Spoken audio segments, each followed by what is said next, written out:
Kwazo. A kwaso is kwaso. I didn't do baha. Me far from. Nananum.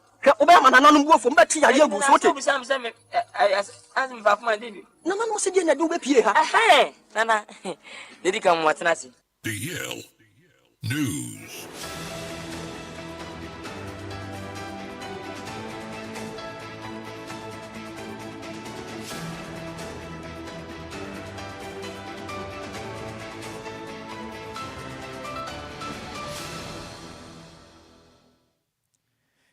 Yamamo akwaba afitu mikande share ne ewo Facebook no so na DLFM 106.9 na yamfa kasebo no enchire mankasa emfa ensomom yensha kasebo na se efafri Ghana mampeni John Dramani Mahama edensem atudwa echire musem mika sei HIV/AIDS yade na ni abre power mangane mu a ekwan a ode Ghana mebu no efa so no atete yepam na Ghana mampeni echirim se yade atiate se nhwa bedadwa chirim se emebu ne pi ena anya na we bia giti bidi asra atete yepam na Ghana mampeni John Dramani Mahama kasa na ochirim se enam se edu baabi no dawubo ya jai enkyerɛkyerɛ ya jai ekwan da se yefa so na ne hyepa gu akwam ne yeboa na nipa hodo a wono manya yade abie no betumi aboa wono mo no ne nyina da twa sense ka ho bi ma yade mi kase no etimi atiate sa etete omaimu mebunu pam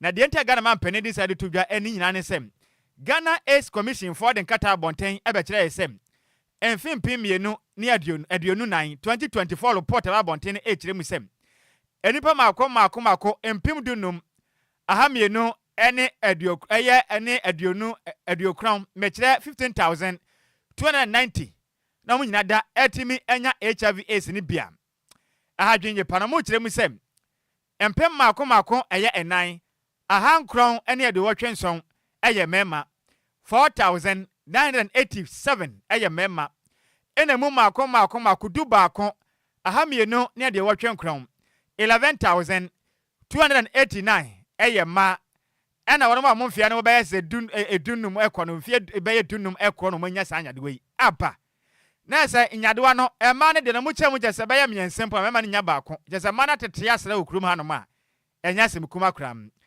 na mra Ghana mampeni John Dramani Mahama opa sustainable development goal SDG ehontoma o Ghana mu ene ena wakasa na okirem se meka se de ehu behia pa se emperifo betena se ayenhye pa na ukwanfa ya bafa so adanda ne mani na bona yade atwate se we no eso etimi ate Ghana mampeni kiremu a meka se de ade obesere ne nyina ne se yenkebom baako schools ahodo ye modaguro Aresabia ye modaguro abatan mo modaguro ensentrefo so nkasa firi se de akwasu de nyamenum ne kureni aha adwenye pam Ghana mampeni ekirim se de adro yi de so manya nsode ne amade wanya enye hiasem na ya nkasa na ya model bedu babi no HIV/AIDS no ebekum mebu mo Ghana yehuna mane odin sem sei eto ensentrefo ani. It said that over 50% of pregnant women in Ghana suffer from some form of anemia.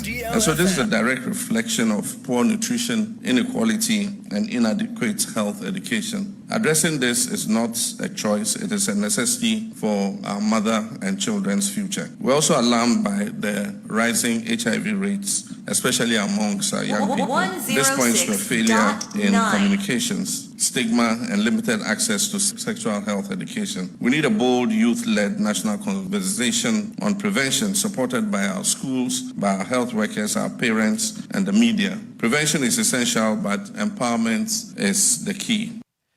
Anoni asem no senka ya boye ho ban sa yade enka ye nya bie na mom ya ntimi na se koba ese ye boye ho moden se betumi afa kwani asa bia so ubedidi ye ubenum nduro na bono apom den akon kan Ghana mampeni kirem se yade de nipa dodo na esese forma in fact anodin pam na ne kwa kura mu na Ghana mampeni kirem se ade aba kon so ende oman ekutie ye pa ne se hunidie hu sensem enkon kan ba kokura wo manyim na de abaako a ono ankaza o mampani John Dramani Mahama de na netufo mahu ne sem enipa ne bi enkwaja na bia so obo ne ho moden a kosi nkwanchen baabi ene epo ho na obo moden a ahoro ne ho kama mese odidi afacha me pam na waye de agu honom na Ghana mampani kirem sem ensema hodo a se nipa kwe kakrampo ne sem o kwa koya hu ye de a okwa kwasha Janambia so emwa ho esum mframa mfa ho wane mu kyerem se pona no ene meamia hodo bi a hoda ho pan saa no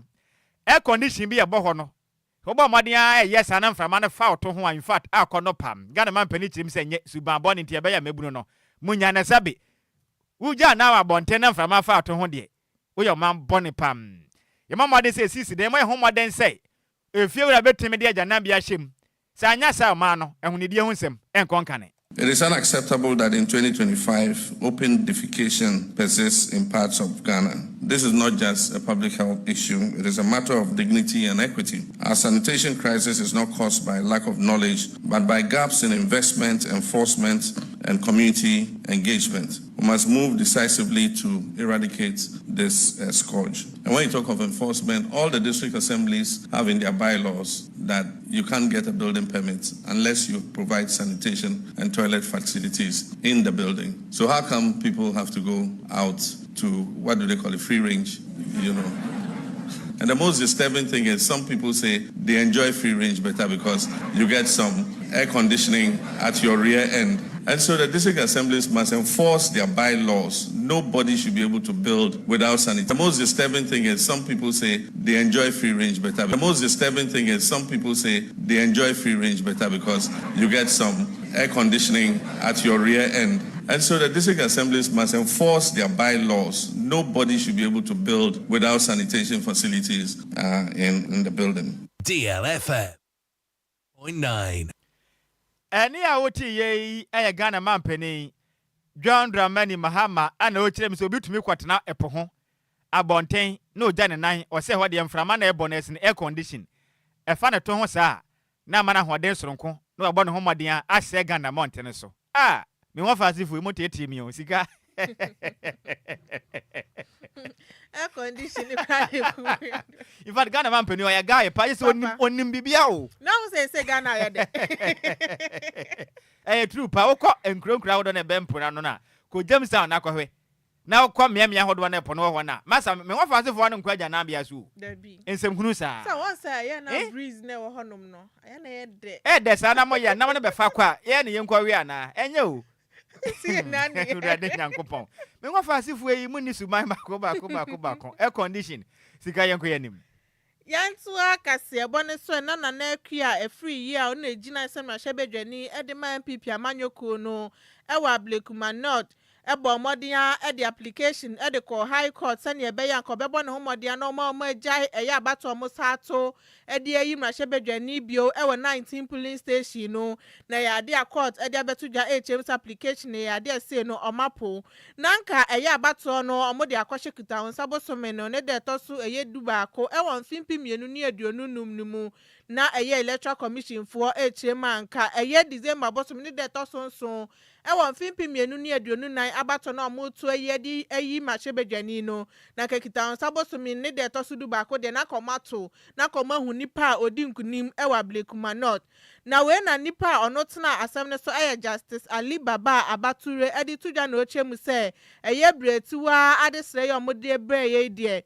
enya dia efata san se e ye isi na nkasa na we so di ni dwuma efa eye ne ekoso ne ho no mode enya do metimi aka bibia na emo ablekuma not ne so no ya do mo so hia mra hyebedwani onu begina mu e wo mra hyebedwamu ede ama wom na ye ade eye na na ka free ye de betu je chem se isi gina sie na wasi se eyade a police stations 19 no ana wo so monkoto aba na onde onyi ntum esan so obi abedi adanse se eyade a high court ankasa ede nsemetu dwa ewo eye opepo bosom ni de to so nan ewo mfimpi mienu ni aduonu num se ye isifo eye 62 eye outstanding police station no eyade o matimi ahu ni pa odi nkunim tinka be ya ko me declare winner wo honom na so anya de a isi no 80 o mu chemo mo san so aba beto aba no ewo ye 19 polling station na ye ni legal team a ye MPP lawyer di ani ma ye gawi ni mako edi anim na ochemu se omu na ahwese ne course na wo so omu hu se ye polling station miensa pe ana nke wase nkomo san so enkoto aba no wo honom na ya de omu na so nim se ye akua free ye ana edi nkunim a wose eye isifo ebomodia etimi declare no se on na ye winner na mum high court chirema se de omapo application no mo hwe se isi ankasa ebedi ni juma enti yankopo ya adom efia da ebe omo kwa koto aba no say see no application of the injunction na amfa there be court hwe ade ne no hu say we na mu hetu sa tenteguru omo de ye hwe a emfa into mato atwene enti ebisa say MPP aba no ma koto ana asa dada na asa de ma kan sa na mbe ya na mbe be koto asa o ma nto so a kira asem ho wo say ada na nkoto o say okoto enti ye hwe ni e fiada ebe ya that is 11th July July enti e fiada we ya enti usa wo de oni ho kofite ba koto bi no e ho no free ani a DJ Omarion no so omuso munim na shebe my mobo afiba de ono no omme ho papa sa DJ man waye mo papa waye mobo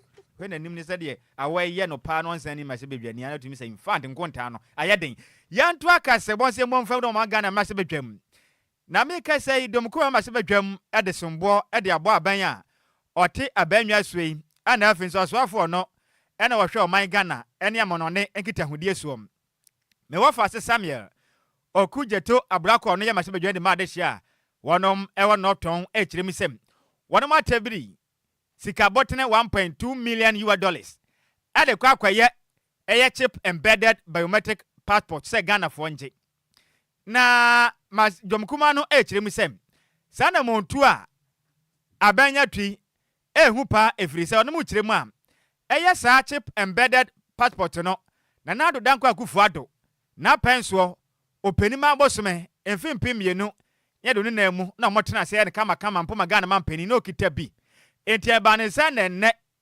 motumi akwatena se akwatam Ghana fo sika botena 1.2 million US chopable money akwato atwene kwai ne from parliament e kwada me no kase ya kitansa bosome na toso nkrom and a deputy ranking member on foreign affairs and Afri regional integration committee Nana Asafo Agyei Agyei Kasemu ana wo kire mi sei ene wanwanye pese ne aban atuma tabiri sika ede kwa ya adwuma abanada ne tenase ne waye ne nyina kama o kire mpo abanada bomodea etime tenase ye wie ye pe ene wasanso secured eye 50,000 booklet eka ho bio o sande de eye standing order 200,000 eka ho ne senti onum de enti ene aso hwe o man Ghana ene amonane kitahudie so akwakotam sika botene 1.2 million US akwase ne kwa o kire ma saske bebo ma de atumi ache ne ska we ada kwa adwuma foforo mpo ma atumi aboa ma ne ma hodo ya aka de o muhia no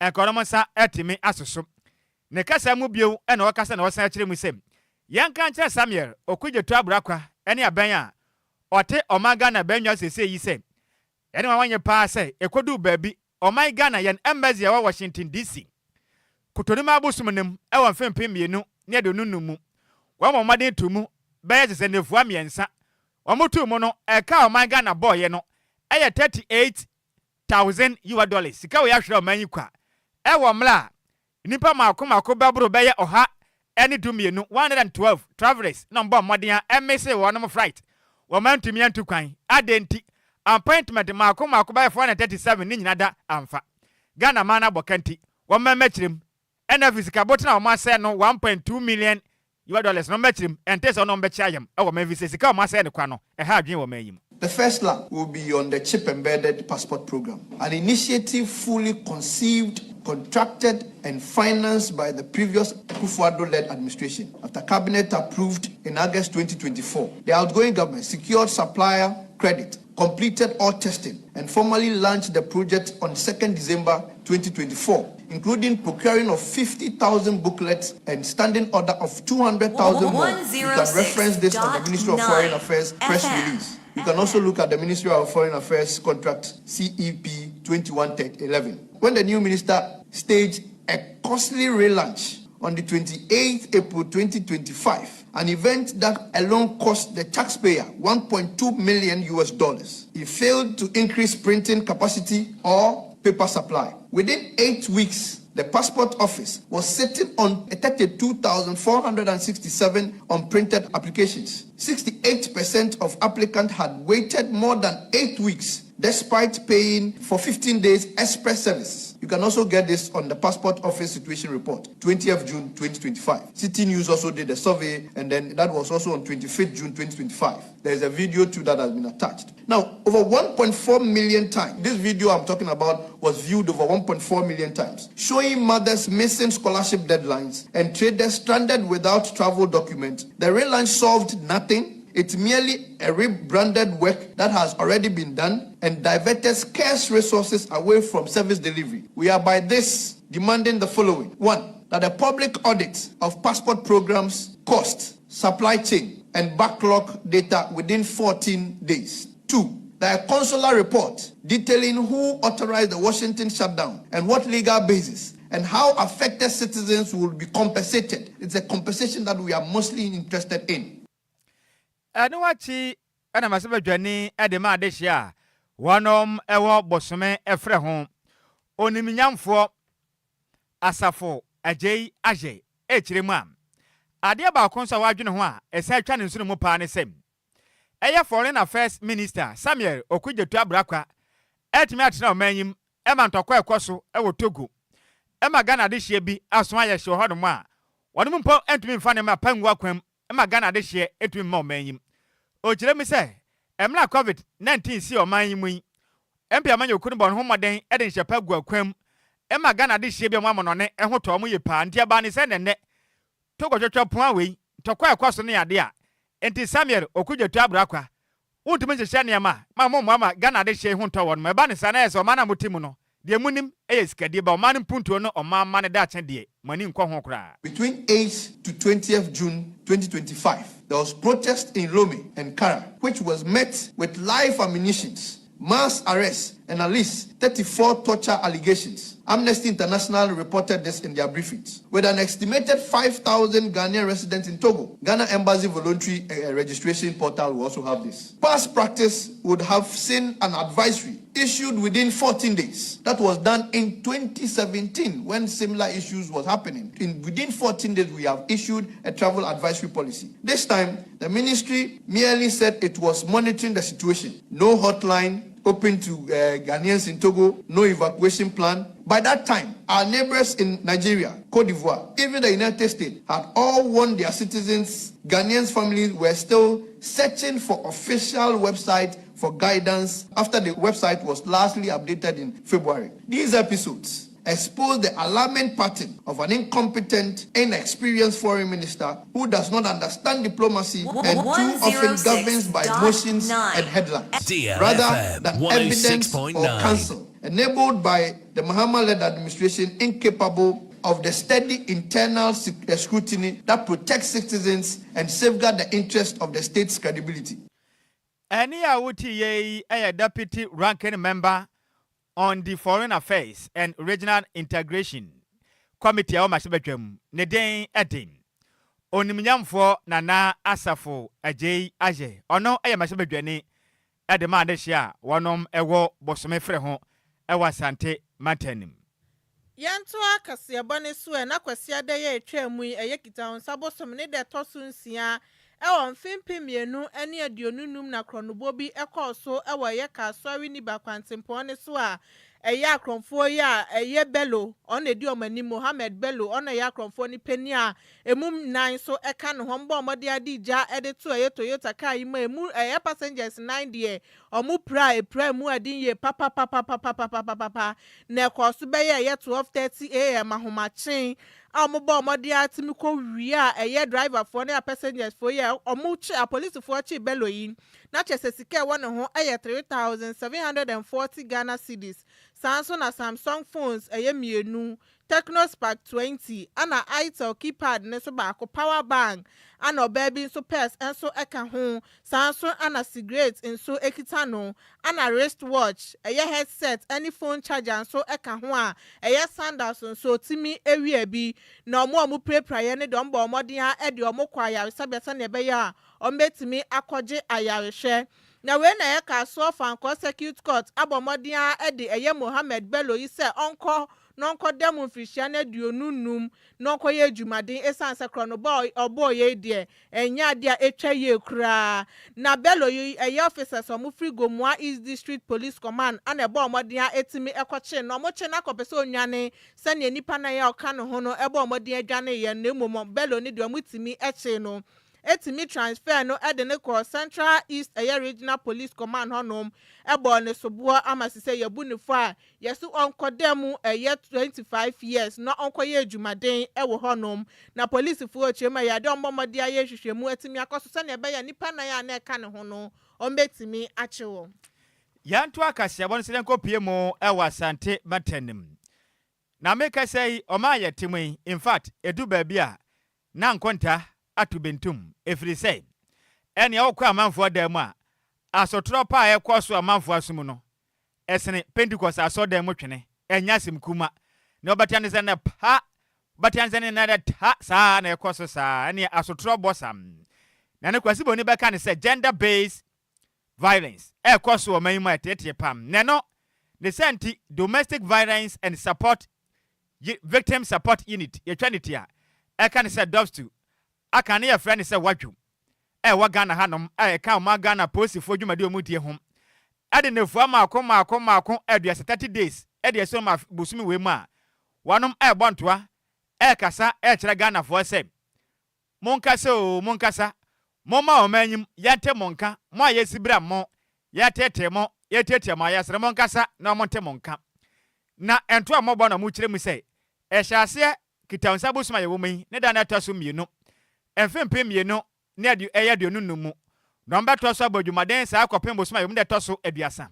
na adwumadie no akwawiye na eguso a ekwaso awa santimante na adwumadie mu dipote ne sem won ba maden ekreti eye awareness won bo nipa nkaye kire se beboa na nipa ni aba ne ho so se mekasai wagwade danse wukunu de biada so trashan tumam papa wosumisa omo kirem se nye ema no nso a mobore yensa wada mu no omo kirem amunyai ne ba ne sa enya de pa omo kirem po se ne rape ba ma hu oba nimpoko sisu kama ne ho ofe pa wachinyam wanimnyam hwesa de oba yachi ayi ne ho a in fact akono ba ma yinsi oba yi pe na wache no ba hwa na suhum sewom na ode amono sam omo kirem se moakram ti sa na montu a ebidi tuo no eba ne sa na yedibidi wa kweyo masute na monchi nipa nfa mra kwanse na mra no eni no endi na ma mpa dwumade ho ntoma awa Asante Matenim ena regional dovstu eye coordinator chief superintendent Victoria Yaboa kasa ena o kire misem osra o man Ghana batan o mom ka biewom akirefo aresabia fo nyina momwe na ma made yankasem efrisa mekese na atete yakoso mem na moakram yaba me akase kire misem enswade mu asofo monkasa opinion leaders monkasa na matran kwanya monkasa wamba kwasa mamade yakonsonsonum akonkremafo aso ademu akwetwam akoskuma akwakirekire atuni pafo aka kire mse mamade yamabo ma meyi o masu trevises yakoso na atete no ha adwenye pam yama me kire mu se mamade obeka ma asem kire won ma omo nkan kire obi yabeka won mamade atwitwaje se ba yabeboa na atete nipa bi fam no eso etumetwade nsem sem atodi yakase bwanim ya be se osumi jula nsi ho ni aka ayaka de a ekoso efie ene ye kita in our relationships enti ekoso be bi no matem ebi bubi ebi eye bi no ayaka saa de no ko a ofam ni ba bi an ko kana sem ti atwi nipa adwen susu se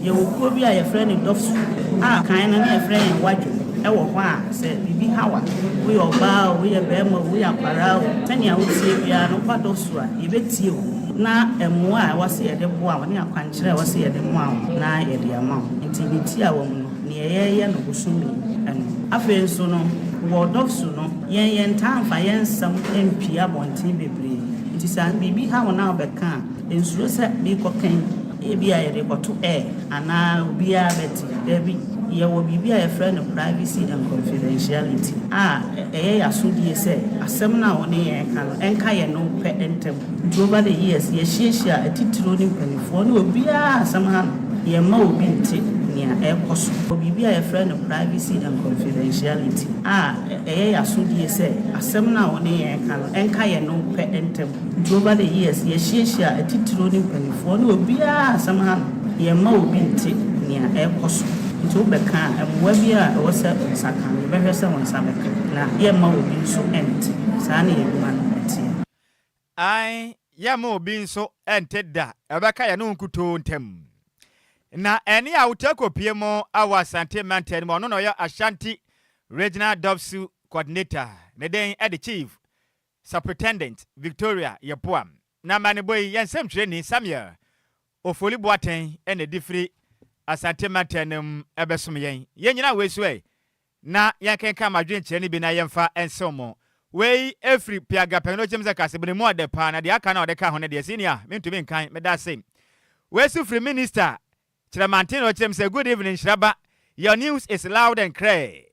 Or say Casaboni more they say. Or where life Eddie free pound cantamanso. In fact, or the jack sepa the makweku or the edicoma a yabra kweku, aka Aquadanya me meda sepa senior. Wafake Eddie free circle new president Casaboni more the passe. In fact, or man dear, the can senior meda se mintimin kind. What the banana yourself mupe, you can party at Cortes, Mr. Pameda sepa. Dola Adwoa Agyei no kyerɛ mi sɛ Nyankopɔn hyira Ghana man pani JM pa free say ɔbɔ adwumaden na nkyɛ akɛse nkɔma adehye ɔmo Christian Village no hwɛ live edi free ɛyɛ Christian Village achemota na ɔfa yimfa de ɛkase ɛbɔ ne mu ɔda pasa no manam yɛ bɔ adwumaden master plan adwene akentampo na ɔsɛ kase bɔ ne mu ɔda pa na nyame yadoma kosi de ba dum so na bɛkɔ so de Ghana foi monam ho so ɛne mpanifo akandada nti announcement na yɛ live for Enquires me da sisiniam Sikapa sa kase bɔ ne yɛ wia ne sa Ani. Aha, me wafa ase ne behwe na ni kum sa de adwonko Ghana ni yaba wo nkyɛn enie Ghana man pani de nsma to dwa kyerɛ mi sɛ HIV AIDS yade no ato atese free sɛ da ubo na nkoso afen so Ghana de hyebia hunu de ehu sensem nkoye omu twa moto ho ɛwɔ po ho ɛne abɔnten a omu kyerɛ sɛ condition ho de ho de pampo sin so mbɛkɔ agya na bia so enti o man ya kwa de sɛ ni Ghana de wotin nsɛm sɛ ya wo sɛ ho sɛn Sasna Asante Mountain dots for ne nsɛm no yɛse mo nka sɛ mo a yɛboro mo no wo ba fa ba ko pɛ ofa tu a meji wa firi so kan mu wa mpɛ ente sa wofa menu bedi asie 0534050199 0593406565 majo Sammy B sa kwade atama committee 11 champion me ntia numre yi o bo adwuma me da se sak yanko Sammy B mpacho dots for no mo me fa me yere ngini kan ko wa sa me da se pasa me da se pa ya me shira majo obi wa kaka dwe majo ja ofa Sammy B ma fa udi na bia ka zafre ni majo mama Emilia ne dodowa mama me ntia numre oh Messi, what you for Moka some say kama. But binya some call honum lebia di omuyero and just fine kura.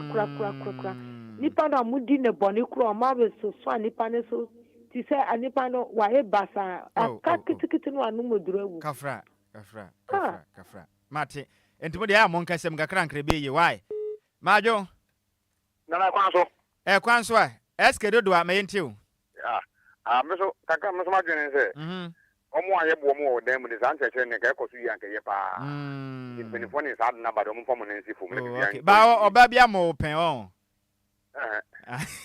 that's a pa majo good evening ba fa odi ma bia ka safri Majili ni mkasefra apenkwa majili apenkwa oh la pass important ho no ma me pa choma mi ntie wanumre ahonidie na ye president e kam ye pa eti omo mu twa omo to ompo ano no ye sere omo omo nyai sisa ye ko refish ya me say consignment nkwa oh ehu pa me das me wafa se ya me nhyira opi wusu betumi abode awura mu 0534050199 and 0593406565 0534050199 0593406565 for by Benjamin na ye no atwetwe nkomo majo ya na wafa senior odi ni ba bia kasa free na da kwa ya dom ne do oh me wafa se boko de boko me wafa sa me wafa se for no mo ho ye de mo ho ye pa mo so mo tia ma na me de oh mo sa be kapa na yentie senior na we me wofa ma menye ayi baako DL Calling Association your member baako di ne birthday Aliku okay ati na members na your man happy birthday na me shira no ma na patent amen abia bia dana kuma su bia no o ma Elek ni sanka ni Elek anwumle shi ame na me ma no ma na ma ji die fi ofa ho mate ofa senior ofa cho toilet no a omo no pono ho na die ofa in fact I was simply for almost said the Mampany and Gasanga Tuna so on a deal. It's a trap of just throw more this a good and much because tourism center I am Puano. As you say about we ban no money and no moon Maria. Omoko come and some Apakan. Medas you or Mampany Canadian Miss Remo. You Omutu Hana Mama. Yeah, that's it. Yamisha so for much say is your abontin when a hot de pa Majo. Yes, Papa. Good evening. May you so my half? We didn't be a free. Now, Abigail, my service. Nah, Abigail, my entire enemy. Well, for some, Papa can wire, dear Pa. Let me see. Oh, so much chum. Oh, my, I'm a sad. I am much. Oh, I'm quite sad. No, I'm much. No, could this any man seminal? And I did know. Because now I'm crying because Mr. Commander, Mr. Puano. Oh, if you command them one. Oh, Papa, no, Papa, there's a milk room in your tea. Becca said, Ate. Oh, my Papa. Ah, Medasipi, Majo. Dexon Bada called Droba, Achem Edico champion, mayn't you? Hallelujah. And you made it. Be up a second chance. I'm a ceremony farmer. Mama, you took chairman. Also, what's up? You said when I'm paying for a single baby, you be a fanani to be a papa. And I knew we are the senator or better than no bar, what could you have done where you would say down and Edana. Oh, so when you meant Bada Majo Medofo. Hello. Medoff with you. Hello. Yeah, we didn't be a free. Uncle, because if you are some from me. Sisters, my mean too. Uncle Mopoto, sisters are banaka there, Mamma and Cotolet on Pan, then Nana, Munan, no Cotolet on Pan, Puntu on Funa, Yadama mobile to the Baba on Pan one day. When your pa, Bomba, and your other pa. You, Uncle. Medasipi, I mean, Shroppy. Good evening. Good evening. Senior, didn't be a free. Brother, every champion, me and enemy. I am not well friend to Mark, Romuja Omanai. Omuja Omanai. Aha. Paso, a better sanka. Omuntu, a buying and for Hodom, they are. Omuja Omanai and quote you see. Oh, okay. And now my winning Sum Handy, Pumuna, my winning Amasa, and Yasim Kumo Unia, Brepa. Medas a person was watching. I mean, family last call and Apakan Gita Bantino. Now, yes, so Majo Medofo. But I daddy. Mama, you say? Yamia Dominance way. Ah, Mado Malaqua. If I show me in enemy. Miss Media, and it's oh, what? SIV, how no. Almost shop 1 year because as a man, and no not Tina. It is only a baby better. Someone takes more bread and son. And when you bema now, come walk back again, not open out enough for them. When you are real one, it's a man so near can say, man, now, ni man, no more pepper, mono, or monsieur, that's it. So, Medas a pa, yes, some bomb, dear, some betty me a share. Tell you, Muboha, no one found one who buy if it's desire. I am betty Tia Krumano. Won't say Uncle what he has a pam.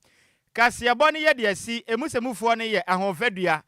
Otomro se tuntumiso you maze mebele twene se mo ede ema yen DJ Omalo de kopie mo e wo Facebook YouTube and afi TikTok makase wonya bi etumi ehwe ye DJ Zigbi echinchim efide fruma ede som yen na kenkanfo aye hwene tia sentem yesin kunwa besom animre no edi ameje so eje wo fa Nhyiraba Kwadwo Sammy bi ma hoteden ene ehunso mpone mene Adwoa Agyei Sikapa. Wahoteden ene Dum Solevi.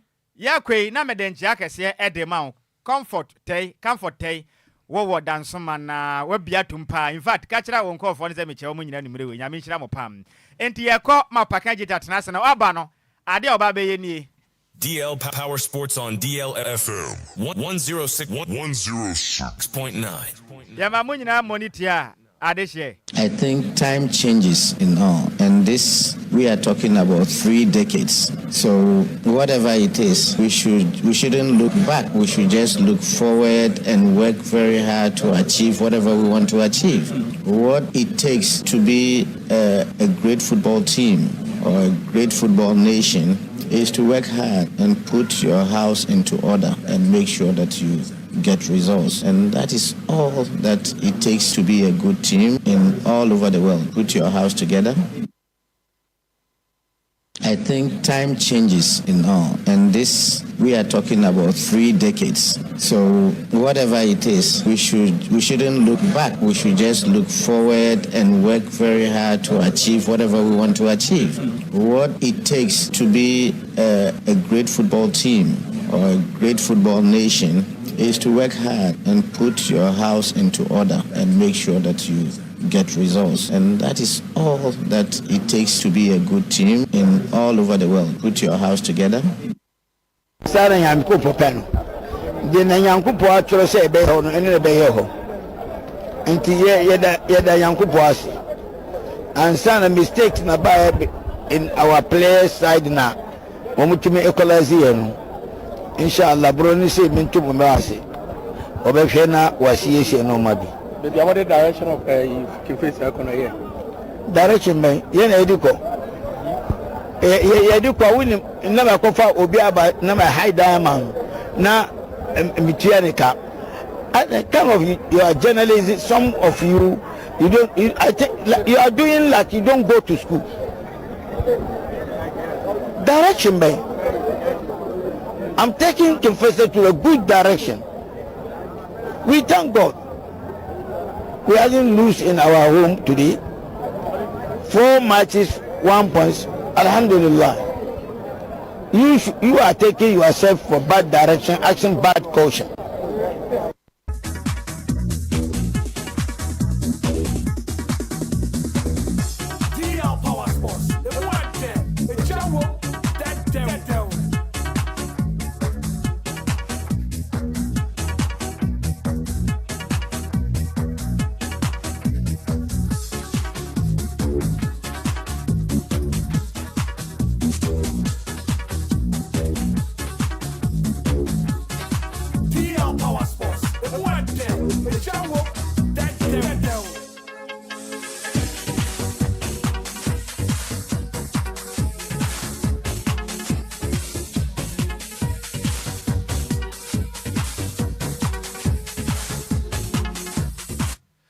Ukudagba wotro amelegba dura no vinyo pogwato fio gamado meno in sports yeme twogbo no yimenko enyo DL Power Sports update mede kukuno wotro ya la yo madena grona made na mesia mekrofomoto fio ma radio no twa dare DL 106.9 sports air dimila ye meno wotro ya metwogbo na ta radio a engba delegia nanano gia anyami ganyo bi tuobelai wono ko ye Facebook e YouTube bakene menga bo efian no yo be she bakene hu wo be kun wo ke sports ni ba egba DL Power Sports update menkwa bo fai bakene ni ochemoko ni moko akemoko ni mofia make radio for DL 106.9 sports no nya small ni water she bakene wo ke ba ka jo radio e bie hanine for bie wo ni BP sports me ni wo ke ba. Good evening to our cherished listeners and viewers watching us live across all our social media platforms. Wednesday evening, we are back on your radio. We are bringing you DL Power Sports update. So please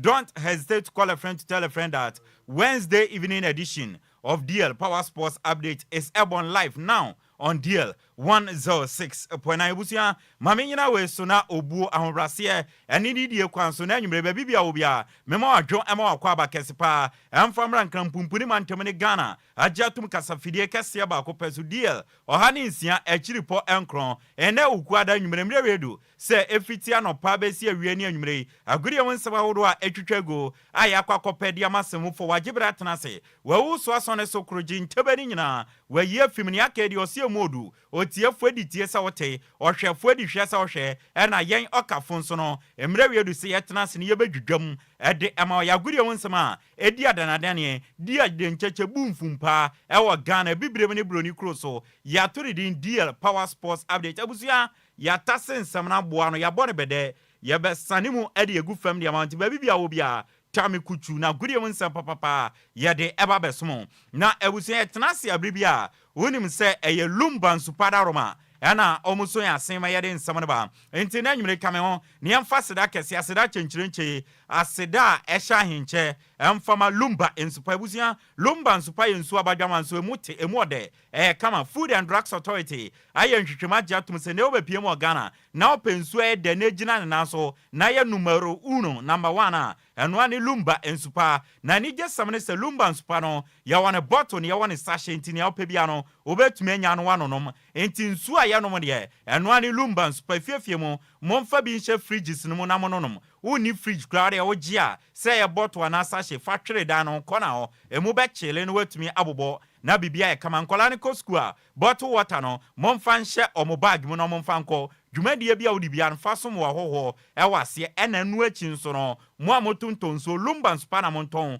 na nkrofo beto ma mudwa na mudi no atumi afa no ntoma pefra Lumba nsupa ya to apeten kan ya bia obia no obetumi enya bia to dasoma ne mpatem madam abanyameche akachi ewa P2 sling oben Lumba sport no 0557 349 401 monfre madam abanyameche ofanko ne mpatem mama Vic akachi ewa sport M oben onyinase washing bay no 0500 680-783 monfre mama Vic bra kwame ewa Dakuman Circle Station oben adom choba no 0244-094-793 monfre bra kwame ena dowenya no muram ewo edit kusi akachi ewo oben Central University no na number no 0246-601004 ana 0266-400215 Lumba nsupa pebiato DLFM ya kachi ewo nkran Gbogbo Junction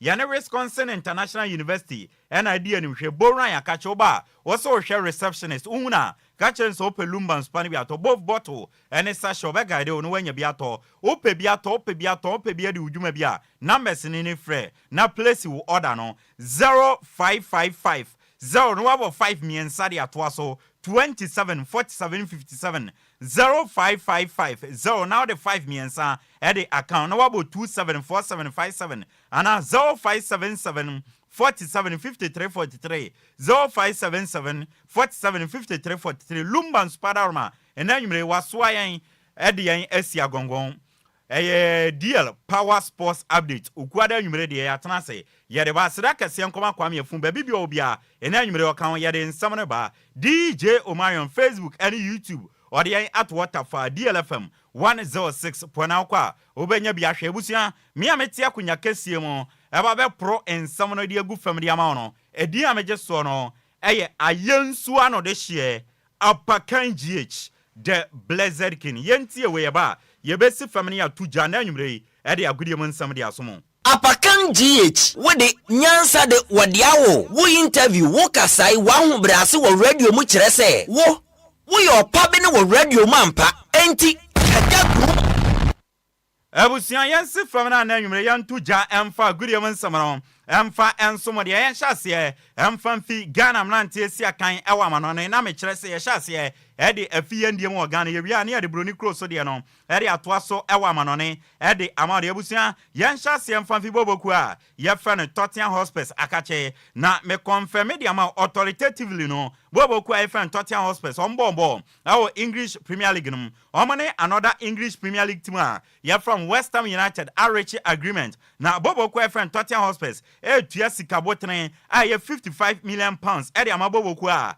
ye fa no West Ham United na Ghana ye midfielder ye fa no Mohamed Kudus no boboku a ye fa Tottenham Hotspur afa no na watumi abesi akan ede ama na nyame adoma ochena na boboku a ye fa Tottenham omakache no Kudus Mohamed ekoye ne medicals opasia na wa sign 6 years contract until June 2031 edi amaboboku a ye frɛ no eye Tottenham Hotspur sinti ndɛ de kudus edi nani chimo Tottenham Hotspur ya boss ankomo no edi achro na nyankopon ema bibia tutoye edi ma kudus na odwane boboku a ye frɛ no Tottenham na sika ne 55 million pounds a Kudus Mohammed eba the most expensive Ghanaian player of all time.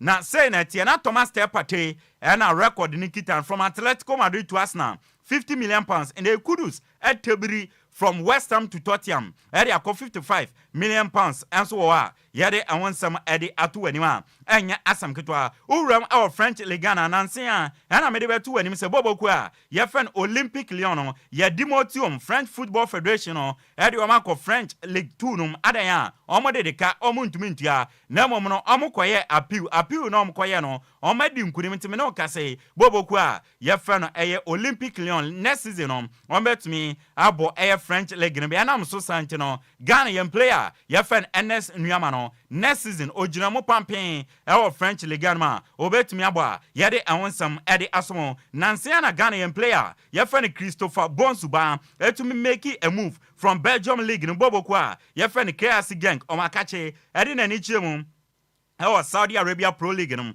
boboku FM Akwadesia ene wakosane diamonde watumi adwane team no Netherlands no mo yom preseason day wakoka team no a ene Christopher Babonso ni preseason ase ede amaboboku a ye from Akwadesia yetumi abosan komo no ede achro uramu Ghana Rugby Federation akachia ene wamakoto aba eyi mami a friend Juliana Stolly na mami a friend Juliana Story no ono na ne oto na adwuma so as president ede ama Ghana Rugby Federation a yede awonsam de ama no a eno ye president inde o ma sanso akoto aba ne de ama no se onto na adwuma so a yede sansam no ede ama the Ghana Weightlifting Federation officially no o ma launch 2025 Africa Youth and Junior Weightlifting Championship. Na sa tournament we ebekoso Gamashi Hall Trust Emporium Nkran ebesha 17th August 2025 akwakosi 22nd August 2025 into Mr. Charles Osesibe ene na pamfo no na ehwe na sa dwumadi no etumi abaso na omoso hwe nim se be over 300 weightlifting athletes any officials ebefi Africa in kronkrobe eduonu so aba Algeria, Egypt, Nigeria, Kenya, South Africa ene nenkika onyina no ombetumi afiwaba na omabehwe na 2025 Africa Youth and Junior Weightlifting Championship no etumi akoso yabo sankomo no etumi ede achiro dwumadie so na owuramo Honorable Sports and Recreation Minister Honorable Idi Kofi Adams ane ordinary chirem Baba Yara Sports Stadium to me inspector Baba Yara no sena nyama ko sena me akotoko ebe to me abo omo Confederation Cup no na okwa enso no owremu menhia His Royal Majesty otumfo se tutu akache etumi akosra na de kotu nanim so obaye se obehwe sana Baba Yara nete na bibie so ye bia no watumi aye sana be ya kotoko ewetumi abo omo FA Cup no Baba Yara na Honorable Sports Minister Honorable Idi Kofi Adams edi nkomo after so di nani kwhwe Baba Yara no na ensama auditu dwa no ochirema ose Baba Yara no masa huge facility great potential for sporting development Ghana na se ye na Baba Yara no ejina ne nanso a ebeboa yen wakoni asa bebire so emanya gudie na yedi wo Ghana no etimi afa ne ntoma pefra Honorable Idi Kofi Adams ne nkomo twetwe nie. The facility is huge. The potential of this facility is great in terms of our sporting development. The tartan tracks, space for tartan tracks, and so athletics can easily be done. So it won't only be for football, but you can have athletics, you can do even other events here. Once we have beach covers, you can do many other shows here. You can even do boxing if you want to have boxing event. So the potential is big. And once we do what we must do, we can use this for so many things.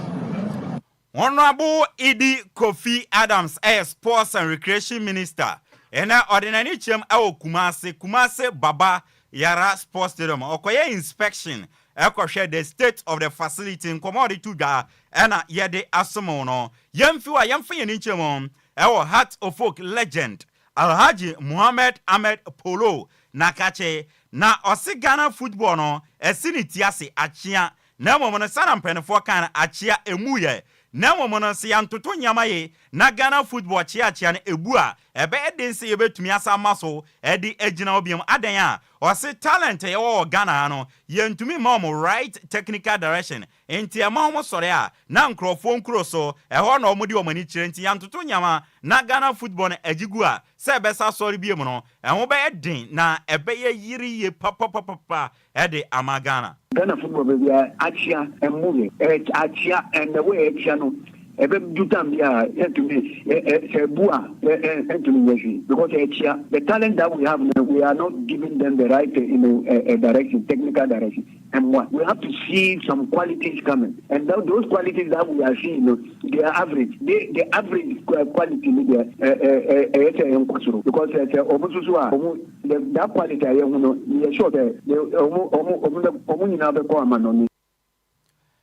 Muhammad Ahmed Poro Etwanen Samsono and also coach a friend of Frimpong Manson baby any Go Stars coach Obona Baso oko eye sunyane ekodi dwuma edema bofo akwata no nyama nkoye ojomo ekopiem e baby any kofa baby any Go Stars etumi atoto nyama de wo majilega nani agi amane yepa Obona Baso for adwuma waye na ene no osre nyame nhira ene nyame ahoden de man se bibi ode asine ne so obeye Adwoa ma Ghana football fan ntuma pefra no ontumi nye Muhammad Ahmed Polo on Frimpong Manson the idea you have your strength. It's idea na what the meaning cap no. The idea add to written. I'm sure say na man sa akona no man sa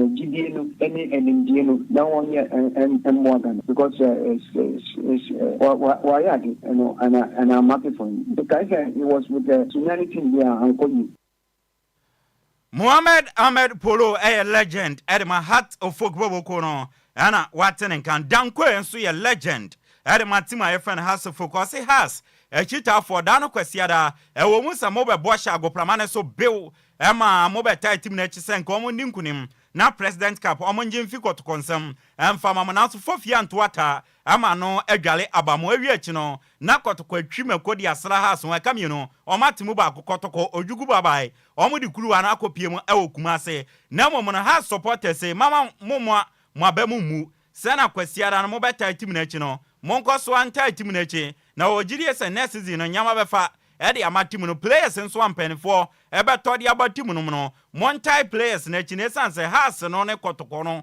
wo ye player wo bobo se den ewo team na uba ne bon na famintino players ebe banso no ha support say omu hia mo support se na be ya on betumi a performing o be betumi a jo mo se omu de to with president cap and say eji trophy by the way omu buy on better collaboration omu bon pa na play bi a ebe to no o say house of cook so matter you can be a better player in your team but uba say because team no expectation na omunyano se wonjimi amape ema wabemu eren Dankwe Heart legend and waten nkano yada so gina has team no akachidia Kwame Opariado ena ye kasamafo edema Heart of Folk boboko no na Kwame Opariado ne namfofo nkwa na frɛ na offer o frɛ na omfada oni ne namfofo nkwa no guarantee o mu interviews Kwame Opariado kasamafo de ma Heart of Folk Unim say has na nkom kwakobo Eco International Tournament bi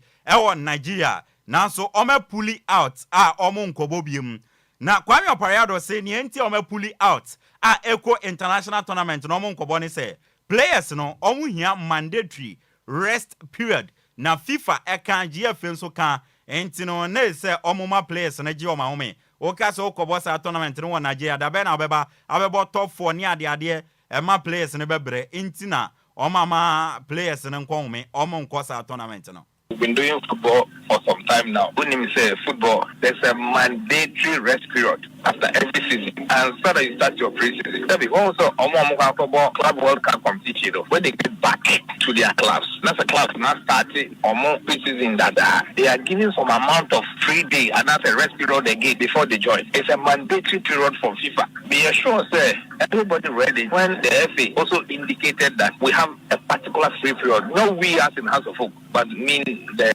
Ghana football. What you must also consider is that if you don't have Kwame Oparado senior NTA has ankobo Echo International Tournament one Nigeria and say team no ehia mandatory rest period. Na Kwame Oparado to anen Samson odi tudwa echirima team no anko Echo International Tournament e won Nigeria de enemo no ende no Gaka top 4 Democracy Cup ene homo World Cup no omu jira mu pampin omu bebo. In the first place, top 4, it was arranged the standing of the final league table. That is one, and it is in the calendar. Number 2, Democracy Cup. Then you choose Olympics. We do not organize Democracy Cup. It is from Parliament and in consultation. And in consultation with the organizers, who choose the bar. Then okay, we can decide to say. Last year we played, and this year they felt that we are good enough to continue to play in the competition because of the value we bring on board. Am I inviting Olympics? We cannot tell them that the Olympics, maybe I another team somewhere. They have decided on the team that they want. And then the World Cup, if you look at the organizers, Omoni Bisi Manche, in ordinary level as in Thomas Okai. Omonoma organizer on my dear. In honor of the Ga tradition or the Ga people and the elders, and almost say, almost choose Heart of Lions. We cannot go and tell them that we don't want to play Heart of Lions. Kwame Oparado, Anna Watson and Kano, or see Echo International Tournament, Omon Cordier, Nemomono, top 4, Democracy Cup, and Homo, Omujim, Ombebo. Na Kwame Oparado, General Mayembi Sao, and then Masu Didi Dramani Abba, signing see Kotoko, ye. Any other teams baby any go stars signing na House of Folk yet tiabetia no na ne cha no mon sign bio den asiama in the house signings munya ye bi yentie Kwame Oparado yin ano de man. Well, it all depends on what the head of the technical team says. Or the note back and our message back then means that management will have to work on it to get those players for him. Sometimes in football, coaches will make a request. If they are over 5, 6, 7 players. Sometimes you don't get all the 7, but at least you make sure that you get most of it for. Nekrakremono, Kwame Oparado confirming says Salim Adams. CK so mutia de man niwa dubiase sa $70,000 no o metua bibiase say o mo ni niwa dubiase eni Abdul Salam Yakubu eni Alex Komenum eni ansembia o mo ni niwa dubiase ka bibia edida na kwam ye dubia ka eni niwa dubiase ya settle bibia am bibia you okay. What I can say and confirm is that we are fully settled whatever that we have to settle. Asempa etia Kwame Oparado kasama for Edma Heart of Folk no watenenka Coach Kwakudanso coach Edema Bechem United. Unim say Nancy na kotoko sani abrantia. Ye first set Kwadwo Edenifi Bechem United. Na abrantia o midfielder. Ebinum so to me bo as a defensive midfielder. O to me bo as attacking midfielder ni ade. Ani ye bisa coach Kwakudanso say kakumwoe aya na agine wo Kwakuenum. Abrantia wona wo coach no ewo eye Bechem United ni position nankasa in midfield any day. And also abrantia ne there. O to me both as defensive midfielder. Any offensive midfielder na no Owo Bechem United no mu use no more as a defensive midfielder na no kotoko na waba no ejina coach Karim Zito so se obemana bo as offensive midfielder and a defensive midfielder. Set no otumi oye midfielder the two ni na no o de mana otumi bo. DM no and as offensive ni na otumi bo bana Bechem United dey ni use DM no more. You know, it depends coach, you know. Coach bia me say fire or person you know. But wait till I can say baby I the man be obo ba ye be United dey need issue DM no more. Coach Kwakudanso na maton mu players makoma miensa key players dia makotoko. Goalkeeper Aziz Haruna Dari, Seth Kwadwo na Francis Akwa. Sam Rantie coach Kwakudanso musi den we replace him. Oh, an American, Ubina will be prana, a bit take it time, and some what we do level now, woman do you. It's players the view, but maturity level, and a wunya, a beer level. But Kaka, a team building, Kaka, oh yeah, it is bit where we do that level. Ne Crackman, coach, Kwakudanso. When him say teams now and Chebiombe started preseason for next season. Now, Betcha United, Abana must start preseason. Boy and come on. Yeah, I mean, I'm not saying, Betcha United, I don't can you real preseason, a real season, once you be key boys. But she says, I'm paying 4 years, she said, Sabaya preseason, a bit my chassis. And I believe latest by 15th of this month, not preseason, last year, chassis. Coach Kwakudanso, coach, Edema Bobo Kwe Betcha United, and I'm attending Kano. Kumasi Asante Kotoko, any new Adibiasi Dim Komodo Chile, new Adibiasi attacking midfielder Philip Amon, Kotoko signing a 3 years contract, and a Bibia to Todia Philip Amon, Ebefi new Adibiasi Abesane Yama Kotoko, Yere one somebody Kunadu Yadom, has defender, ne contract Abewie, has any nutrition Komosebeya, or extending a contract, and for Matima, Yefen Hat Ufuka, Yere one some, the Amo Babiani Ghostas are confirming. Sir, former Kumasi Asante Kotoko striker Samson Edukuno Oma signing on 1 year contract and Omodiamano. Now when 8 tima Abrantia fan Samson Eduku Ewo Ghana Premier League 2nd 11 wise Kara United Elimina Sharks 2nd Hazakes FC Samates Tamale City Asante Kotoko and the Okobo Babiani Ghostas Yedonsam the Ama Babiani Ghostas are now so Sir Omutu key players Apia Makati Nuruland Frimpong Omu nyina extend your contract no the ama baby any go stars omu to aso a ye de won some of them out yamfa kakra bi nto aso ewo amanone emfama dia ebusia FIFA Club World Cup egusu ekoso ewo United States of America me no ka say semi final no na etwego na ebusia endra semi final one game no etumi etodwa boboku a ye fene Chelsea echi Fluminense na ne o my come you know a omo entumi ante João Pedro and Andra or both 2 goals Erigu Atinamo, Edema Bobo Kwe Chelsea, Timenoka say 2025 FIFA Club World Cup Chelsea, me a qualify, Aqua could do final, yet on some Ede Atwenim. Na big game on way a final before the final. Game we nanka final, they say, yeah, bono.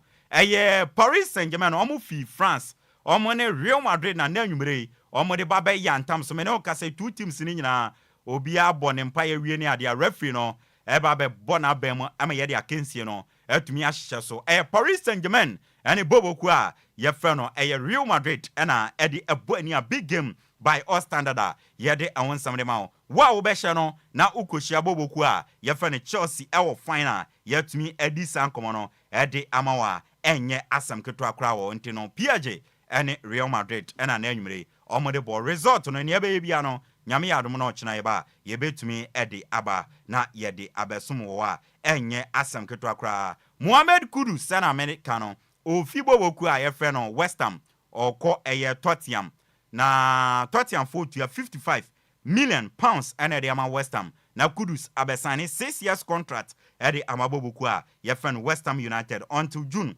2031 ochna ano obeye ne medical so no pass ya na wabesani sa contract na yede wonsam ede ama Arsenal and Chelsea edi nkomo Adwoa Agyei English ringer Noni Madueke no Bobo Kwe friend Arsenal sign no from Bobo Kwe friend Chelsea na wabesia kan edi ama personal terms there Arsenal and Noni Madueke ewie 5 years contracts until June 2030 and Noni Madueke ebesane edi ama Bobo Kwe ye friend Arsenal na on this note there say obetumi aka say Arsenal no omada Chelsea refuse dump say player bia wo Chelsea na Chelsea mpena normally na commerce na say monye no na momfa no Raheem Sterling no mni ade nyina latest player Chelsea penas na kofa no Noni Madueke na free agent Jamie Vardy English striker former Leicester City player me no ka say ni agent a offer no e na Man U say Man U mo striker Jamie Vardy legendary or run mo befa no say mo befa na mo mfa ne de emre ne nkrabia na beche former Liverpool captain Jordan Henderson of England okobo Edema Ayas ne contract abane we also on renew oko as a free agent teams awodo show interest Jordan Henderson omunya na omopeno na Ibrahim Konate efi France or a center back obo Edema Liverpool na ne contract ebewu next season na Liverpool for abona omo the contract ko semensane aden a report eba ne say 2026 summer or peso call Real Madrid as free agent. Sena Trent Alexander-Arnold sa ena Ibrahima Konate peso ye. Wojciech Szczesny Efi Poland or Barcelona goalkeeper or say Pedri the most impressive player ever when who won abrabum. Na baller this is Abrantia na bono ohun bida enti Szczesny ena ebo Pedri abaso. Na officially ni amidi tu misre bono. Saudi Arabia team a ye friend Akwadesia no omo agree a fee 67 million euros. Akwadesia signing Italian striker ye friend Matteo Rettigi from Atalanta.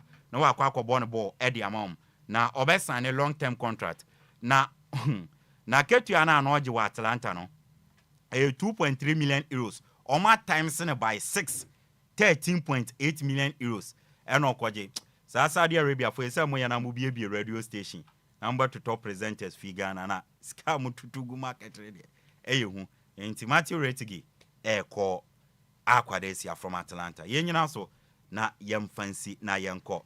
Na memfa birthday wish we answer so. Raman Kugbaja a colleague sports journalist or Ignite Media, original from the original TV. Or say happy special birthday and come Laurentia Spencer Bedu our kaswa na ene wa woda enti or see if you were busia or almost say what Laurentia Spencer Bedu our kaswa almost show happy special birthday and kwatenten and wodi nyansa na adepa bia o hwehwe wa brabomo nyankopon ema won sankanti once again Laurentia Spencer Bedu our kaswa na wa woda happy special birthday enko mfama ebusia ye de asi ye ko aseda kese enkoma kwame funwata ye kire ye de nsam no ede eba DJ Omarion ede enko Facebook and YouTube ema wonya bi hwe ye nanase enso ewo Akuapem Unity Gabriel Grave ene Ochre Eric munyina mo hwe Facebook ye namo ase enso so ewo na mekwe de minchia menizigi wo fa ba kope wo fa Sammy Tuga Madina Masalachi Opportunity Bank anymore wo fa Sammy Tuga otom mema mpaboa papa o mayenchia ne yenda wasese de bia utie yen nti wo fa Sammy Tuga no wo fa ye chiao na sister bnanso wa around yenchia ne wo nyina yenchia na Ishmael is one eye kuto opa mema nyawa ewo eye Masalachi wonu mayenchia ene is one kitchen Ishmael yenchia and so ewo honum ena afenso no yes Joshua Colley ewo God Day collection ewo New Legon Abu Junction mayenchia Joshua Colley na me bra penny Mr. Kofi ayenu ayenso ano so wate ma menchia na nyume one wife sister me ebusia me amede nsam no eba no edian meje so no ya yenso ano de hye Apakan GH the blazer kimi ko edi azigibi ede awoso no eba be woso a na bibia aye kama na bibia nso aye fa na me chema maka chem se ne wonya ne de ana ompe kasa